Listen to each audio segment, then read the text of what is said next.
Работниците си ги сакаат парите. За избами, неисплатен или делумно исплатен регрес за годишен одмор, дневно се поднесуваат и по 25 пријави. Само во првите 10 дена од јануари на адреса на Државниот трудов инспекторат се поднесени близу 250 пресметки.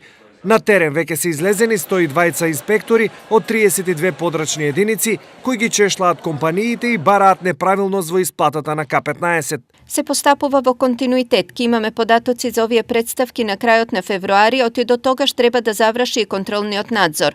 Во моментов не можеме со точност да кажеме по колку представки е постапено, но со сигурност може да се каже дека ќе се постапи по сите. По 15 февруари ќе знаеме за колку од нив се донесени решенија за исплата на годишен регрес. Информираат од Трудовиот инспекторат. Дополнително, голем е бројот и на работници кои поднесуваат пријави и до невладиниот сектор кој се занимава со оваа проблематика. Има многу поплаќи од страна на вработени и од Штип, и од Источниот регион, па и од цела Македонија во врска исплатата на регресот за годишен одмор за 2018 година.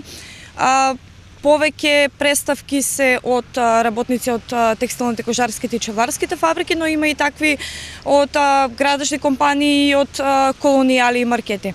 Од Државниот инспекторат за труд очекуваат бројката на пријави за К-15 до крајот на февруари да биде уште поголема, зашто и нивните контроли утврделе прекршувања по овој основ. Онаму каде што ќе биде утврдено дека не е исплатен регрес, инспекторите му оставаат рок на работодавецот да го исплати. Доколку и потоа работниците не ги добијат парите, се поведува прекршочна постапка.